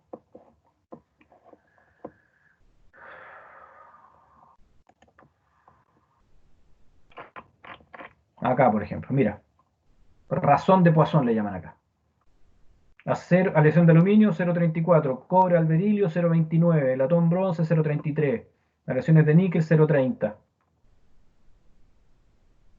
Cobre 0,35, yo he dicho 0,4, 0,45. Este es cobre 0,35, es más bajo de lo que yo pensaba. ¿Ven? Entonces es un parámetro material. Y aquí también tienes, por ejemplo, el módulo elástico. Tienes aquí parámetros de módulo elástico. Entonces, claro, generalmente el coeficiente de Poisson se da. Pero yo también te lo puedo preguntar. O sea, si tú conocieras, por ejemplo, haces un ensayo y mides las dos deformaciones, vas a determinar el coeficiente de Poisson. ¿Y existen dos coeficientes de Poisson? O sea, como uno Sí. que relaciona el ancho y el otro el espesor. Uno relaciona el ancho y el otro el espesor. Ahora, vamos a ver a continuación que como este material es isótropo, estos dos son iguales, ¿ok? Pero eso lo vamos a concluir después al terminar el curso. O sea, al terminar la clase de hoy.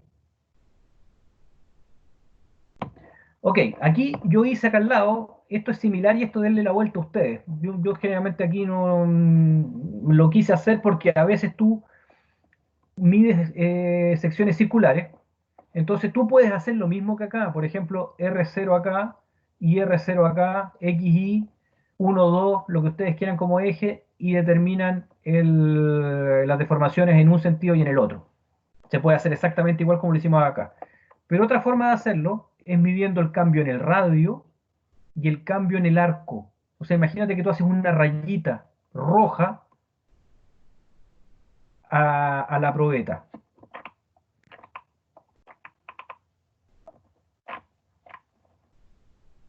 Y vuelta con esta cuestión, porque encuentro que vamos a tener que lo más que se pueda con este tema. Imagínense que ustedes a la probeta que aparece acá le hacen una rayita aquí, por ejemplo, sigan esta línea que está acá, y ustedes miden el cambio del radio y a la rayita que dibujaron acá afuera. Esa rayita que ustedes dibujen, al alargarse esto se va a encoger, ¿cierto? Si dibujan una línea, bueno, esa línea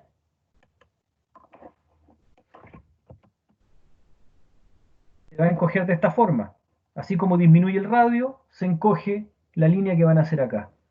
Entonces, la deformación en una dirección, en este caso la dirección 2, va a estar dado por el cambio en la rayita que hacen en la superficie y la otra dirección está dado el cambio en el radio. ¿Ok? Que es lo mismo en el fondo que esto. Es ver cómo cuantificas tú el cambio geométrico. Aquí disminuyó el radio y también disminuyó el arco. Y aquí disminuyó el ancho y también disminuyó el espesor. Pero para ambos casos, la definición es exactamente la misma. El coeficiente de Poisson es el cambio entre la deformación de la sección transversal con respecto a la longitudinal. ¿Ok? Esta es la tercera variable, entonces, que vamos a definir como variable estática. Hicimos el ejemplo, no sé si, pero no, voy a anotar un texto acá, para cuando lo estudien, o sea, está grabado, pero, a ver, dada una deformación de un 10%, la dirección longitudinal, una barra,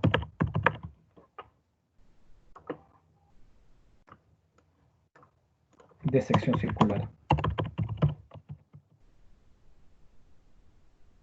como la del video,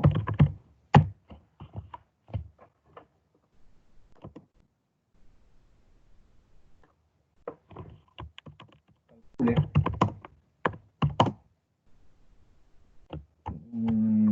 de una barra de sección circular de 10 milímetros de radio. Calcule el nuevo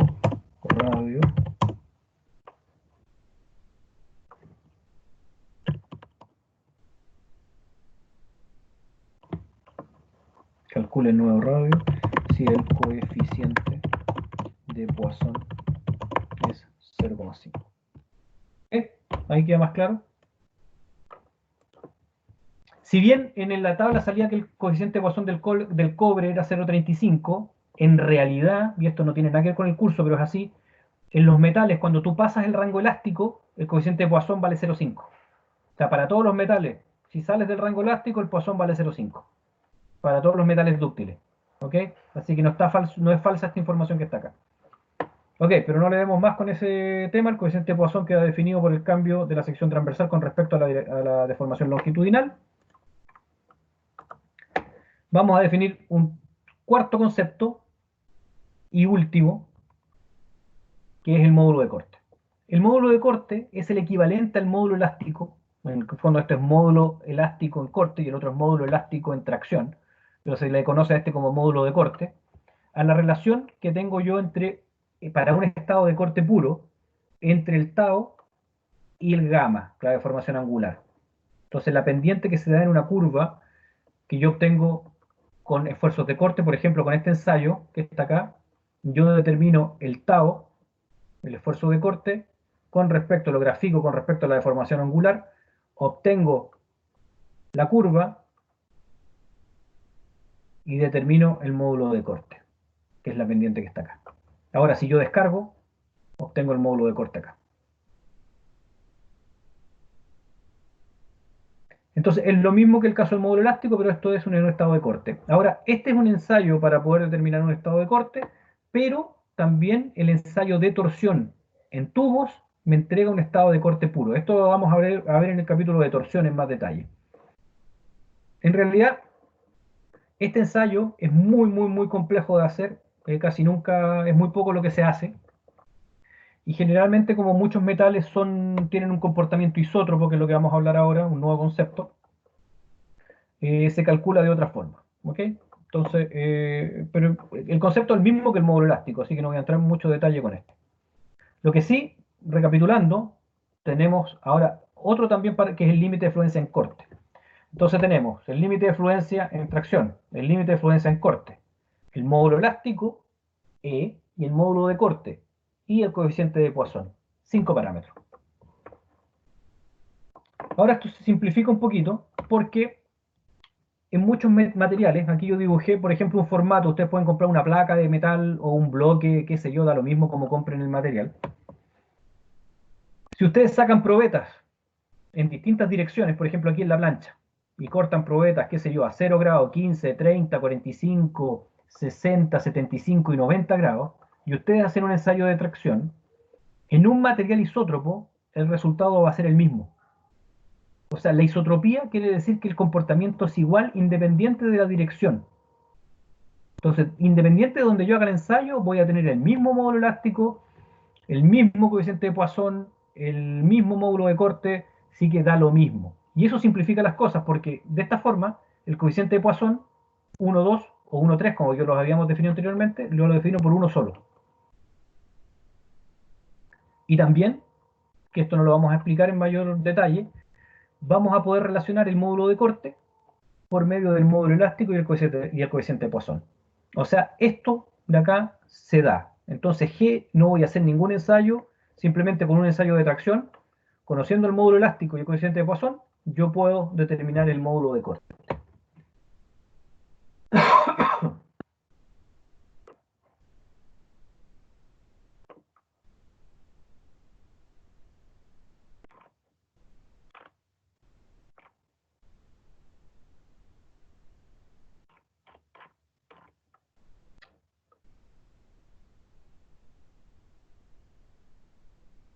Bien, como habíamos dicho anteriormente, el procedimiento lo íbamos a dividir en tres etapas. Uno era la observación, después íbamos a definir los conceptos, que es lo que estamos haciendo acá, y de estos conceptos íbamos a pasar a la teoría. Entonces aquí nosotros vamos a definir la primera ley de Hooke. La primera ley de Hooke, la ley de Hooke en una dimensión, perdón, es lo que nosotros vamos a obtener aquí de las curvas experimentales. Vamos a decir que la deformación longitudinal se puede relacionar con el esfuerzo por medio de esta constante que se llama módulo elástico o módulo de Young. De la misma forma, vamos a poder relacionar las deformaciones de corte en un ensayo de corte puro con respecto al esfuerzo de corte por medio de este parámetro que es el módulo de corte. Los materiales, voy a leer esta cosa textual, los materiales a estudiar durante el curso tienen un comportamiento elástico lineal. Se define para cada material un límite elástico, que puede coincidir con el esfuerzo de fluencia para materiales dúctiles o con el esfuerzo de la ruptura para materiales frágiles. Dentro del marco del curso, solo se trabajará dentro del rango elástico. Además, se considera que dentro del rango elástico los materiales a estudiar presentan un comportamiento isótropo. Como les dije, esto es verdad para muchos materiales y para muchos no lo es. Pero de los materiales que vamos a estudiar nosotros, que más se utilizan, cumplen este requisito. Por lo tanto, es completamente válido estudiar esto y el que quiera aprender las otras cosas te la puede hacer más adelante. Pero este curso está limitado a esto, rango elástico lineal. Y dentro del comportamiento elástico lineal, pueden ver ustedes, esto se cumple. O sea, hasta aquí yo tengo un comportamiento elástico lineal. Entonces yo puedo relacionar mi variable de deformación con la de esfuerzo por medio de una constante. Y esto se hace un paralelo, a muchos profesores les gusta hacerlo, a mí me da lo mismo, que es en la constante del resorte. La fuerza es igual a K por X, que es exactamente lo mismo que la ley de Hooke. Lo que pasa es que la fuerza está dividido por el área, que es el sigma, K viene a ser el E, y el epsilon viene a representar el desplazamiento, claro que normado, lógicamente.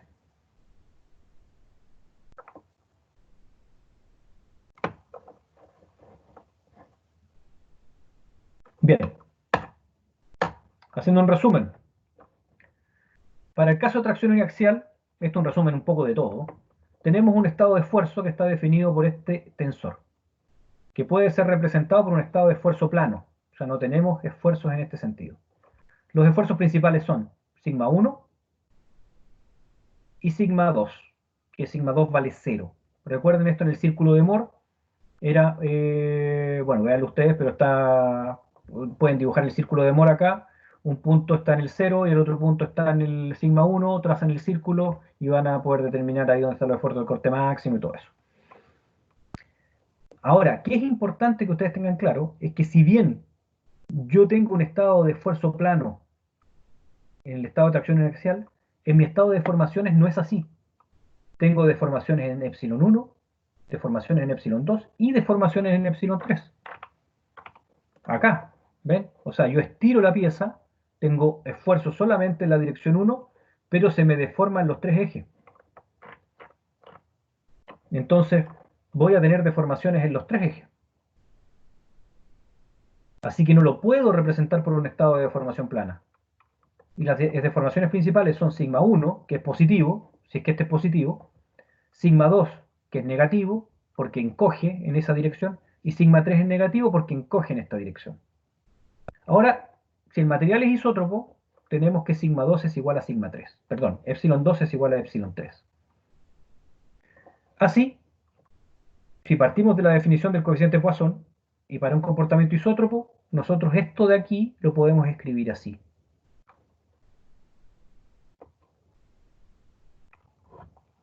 Por la definición de coeficiente de Poisson, que era la relación entre las deformaciones.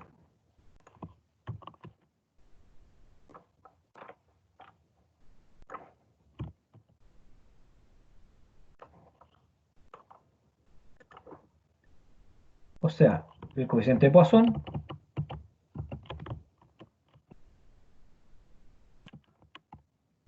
igual a epsilon 2, que a su vez, epsilon 2 ahora para un material isótropo es igual a epsilon 3.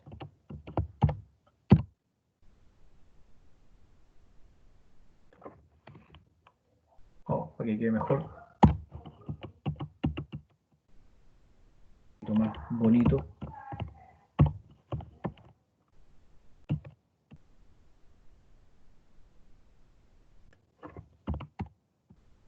¿Acá?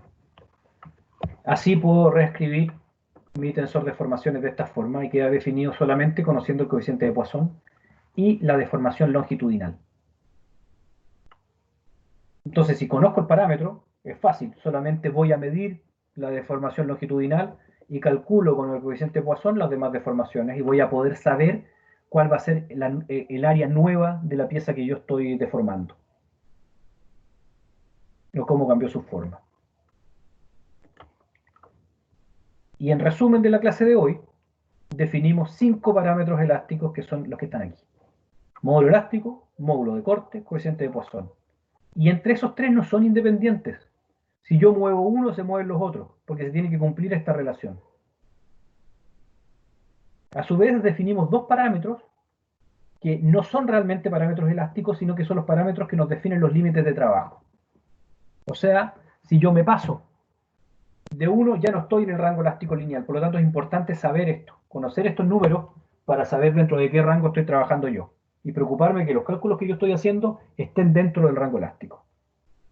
Y finalmente, con la información obtenida, con lo observado y con los conceptos definidos a partir de lo observado, podemos establecer la siguiente teoría, que es la ley de Hooke. Válida solamente para rangos elásticos lineales.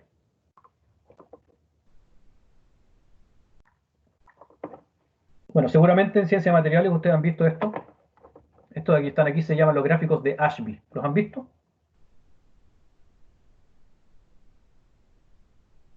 ¿O todavía no? Sí, profe. Sí, en materiales.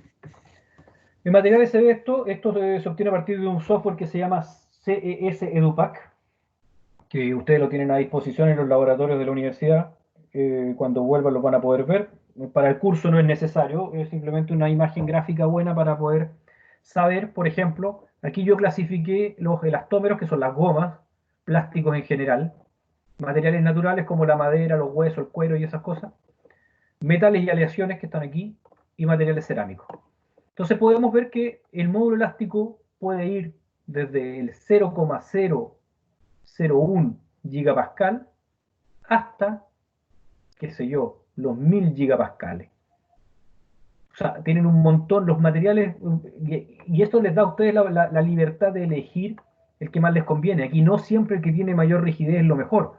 Por ejemplo, para hacer un sello, tú quieres que el material sea lo más flexible posible, con tal de que tú puedas sellar dos cosas. O sea, si tú estás atornillando, qué sé yo, algo, una cafetera, por ejemplo, tú quieres que el sello no permita pasar el fluido, entonces tú quieres que poder comprimirlo. Entonces, si yo hiciera un sello de diamante, lo más probable es que no pudiese sellar nada. En cambio, si es un elastómero, lo más probable es que sí.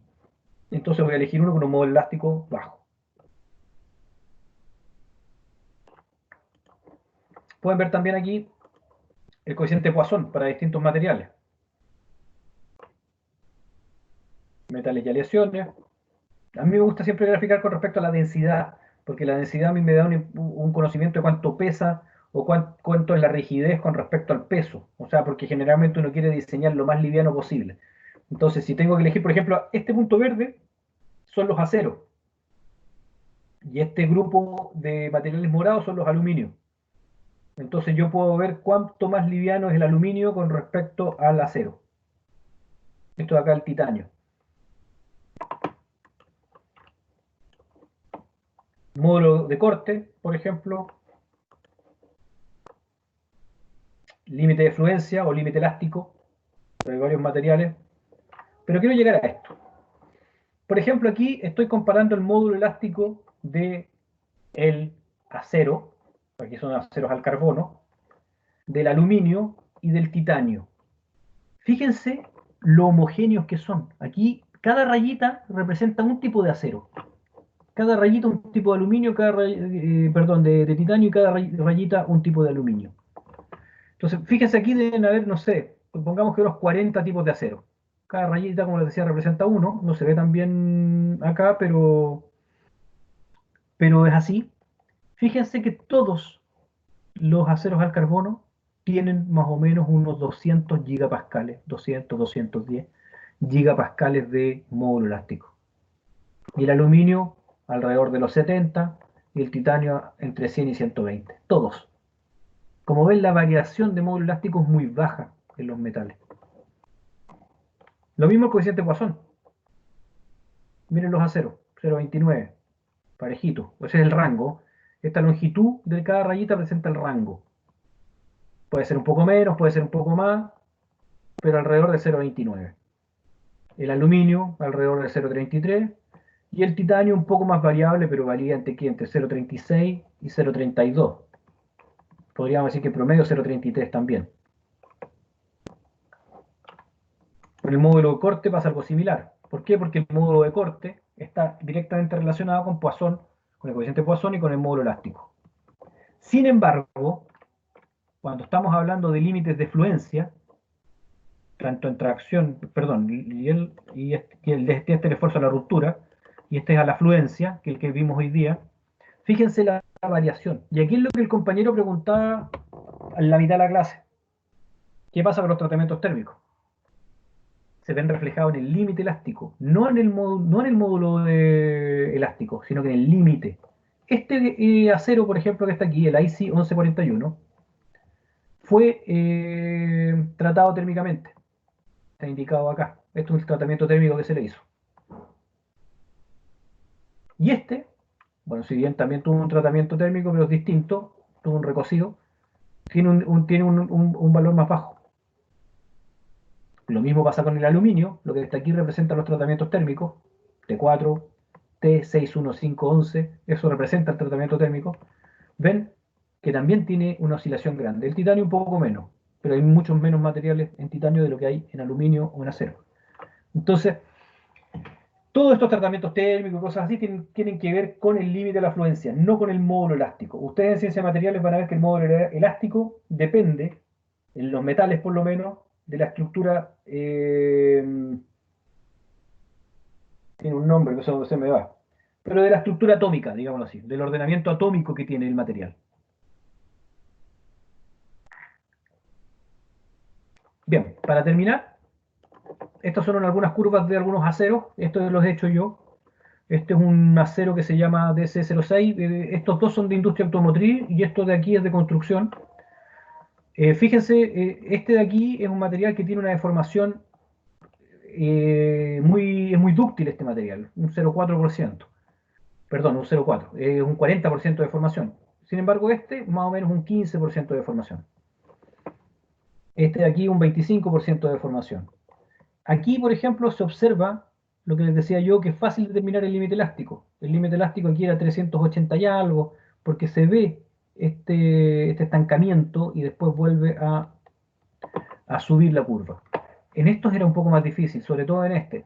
Ustedes saben que está más o menos aquí, pero aquí, en este material de acá, van a tener ustedes que usar el criterio del 2%, del 0,2%, perdón, porque no es claro el punto, pero saben que está por aquí. Entonces, bueno, simplemente miden el módulo elástico, trasladan la curva a un 0,2% y ven la intersección y van a poder determinar el límite elástico.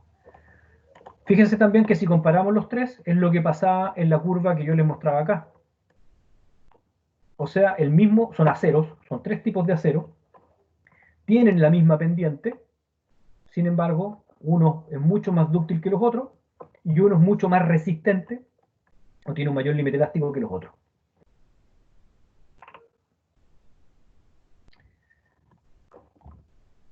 Bien, yo quería hablarles del laboratorio, que es esto que está acá, pero no alcanzo, así que lo vamos a hacer el miércoles. Van a tener que trabajar ustedes estos datos.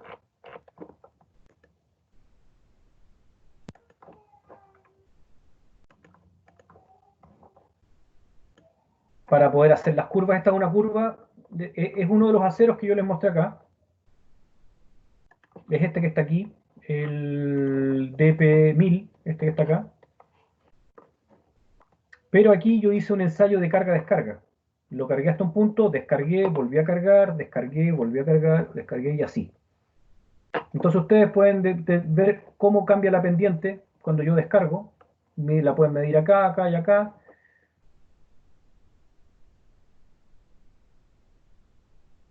Esto, por ejemplo, yo corté la curva aquí. Si ven aquí, ustedes ven un comportamiento elástico lineal. ¿Hasta qué punto dura el comportamiento elástico lineal? Al 0,2%, si trazan esto acá, van a poder determinar el límite de fluencia, que es más o menos entre 600 y 700. Este es el 0,2%, entonces acá está la paralela, la trazan por aquí, cortan la intersección, determinan el módulo elástico, van a poder determinar el coeficiente de Poisson, que en este caso era más o menos 0,27, que está dentro de lo que son los materiales. Pero bueno, eso lo vamos a hablar el día miércoles. Aquí van a tener ustedes una pila de datos que tal como salen de la máquina, y ustedes los van a tener que trabajar para poder determinar los parámetros elásticos. Profe, vamos a trabajar en Excel. En lo que tú quieras. Me da lo mismo, ¿por qué? No, preguntábamos. No, a mí me da lo mismo. O sea, lo pueden trabajar en MATLAB si quieren. Es cosa que transporten esta información al programa que ustedes quieran. Y entreguen las curvas que entregan como ustedes quieran, nomás como les sea más cómodo. Me imagino que están más cómodos con MATLAB ustedes, pero me imagino yo nomás.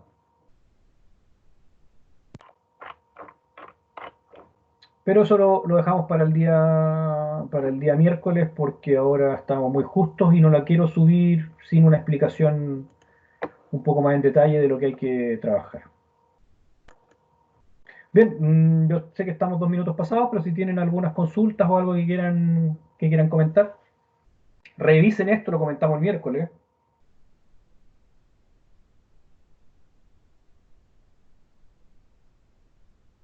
Lo del laboratorio se va a hacer en el horario del práctico, ¿no? Para confirmar. No. Lo hacen ustedes en su horario de trabajo personal. Ah, ok. ¿Y todos los detalles de cómo se va a hacer eso todavía no los envía o ya los envió? No, lo quería comentar acá y enviarlo, pero como te digo, lo voy a enviar en la medida que comenten, no lo quiero mandar antes sin una explicación, porque se pueden poner a trabajar si la explicación es adecuada o si las dudas, prefiero hacerlo juntos. Total, no tengo tanto apuro. Ah, ok. Pero en todo caso, determinar los parámetros elásticos, módulo elástico, Poisson, límite de fluencia, esos tres. Ok. Vale, gracias. Eso. ¿Algo más?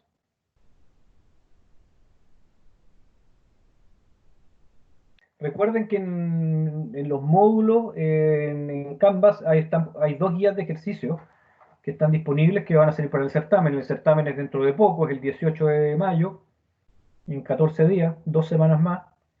Entonces, para que vayan ejercitándose un poco y que vayan teniendo las dudas antes de que sea el certamen.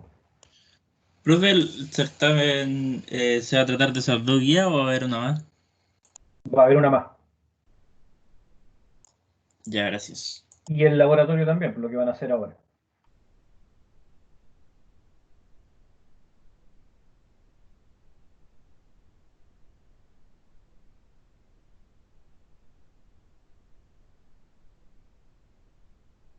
Bien, si no hay más dudas, nos vemos el miércoles.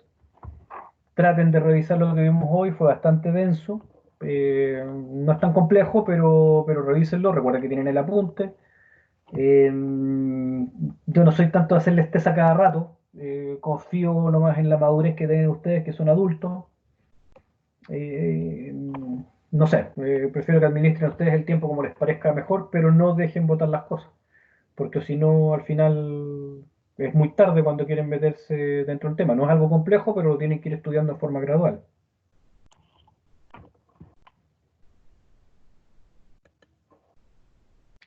Bien, si no hay nada más que decir, yo creo que ya nos despedimos hasta el día miércoles.